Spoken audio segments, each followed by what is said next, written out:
حضور نبی کریم صلی اللہ علیہ وسلم کی دو احادیث مبارکہ حضرت سیدنا ابو ایوب انصاری رضی اللہ تعالی عنہ سے مروی ہے کہ ایک شخص رسول اللہ صلی اللہ علیہ وسلم کی خدمت میں حاضر ہوا اور عرض کیا کہ مجھے نصیحت فرمائیے اور مختصراً فرمائیے تاکہ یاد رکھنا آسان ہو۔ آپ صلی اللہ علیہ وسلم نے ارشاد فرمایا کہ ایک بات تو یہ یاد رکھو کہ جب تم نماز کے لیے کھڑے ہو تو اس شخص کی سی نماز پڑھو جو سب کو الوداع کہنے والا ہو اور سب سے رخصت ہونے والا ہو، یعنی دنیا سے جانے والے آدمی کی نماز جیسی نماز ہونی چاہیے،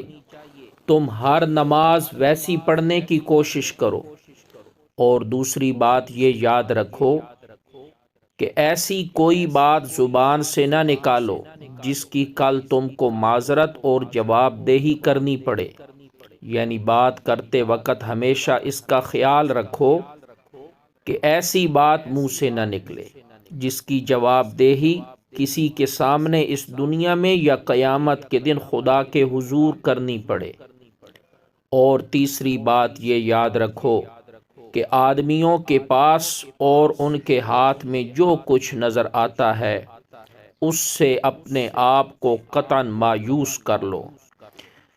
یعنی تمہاری امیدوں اور توجہ کا مرکز صرف رب العالمین ہو اور مخلوق کی طرف سے اپنی امیدوں کو بالکل منقطع کر لو۔ دوسری حدیث پاک جس میں نبی کریم صلی اللہ علیہ وسلم نے چار کام بتائے، چار باتیں بتائیں۔ حضرت عبداللہ ابن عمر رضی اللہ تعالیٰ عنہ سے مروی ہے کہ رسول خدا صلی اللہ علیہ وسلم نے ارشاد فرمایا، چار باتیں اور خصلتیں ایسی ہیں کہ اگر وہ تم کو نصیب ہو جائیں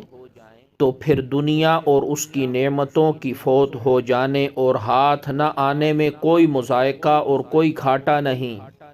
نمبر 1 امانت کی حفاظت،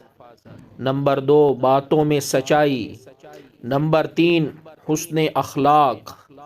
اور نمبر 4 کھانے میں احتیاط اور پرہیزگاری۔ اگر یہ ویڈیو آپ کو اچھی لگی تو ثواب کی نیت سے آپ اسے زیادہ سے زیادہ شیئر کریں تاکہ اور لوگ بھی مستفید ہو سکیں۔ جزاک اللہ خیرا۔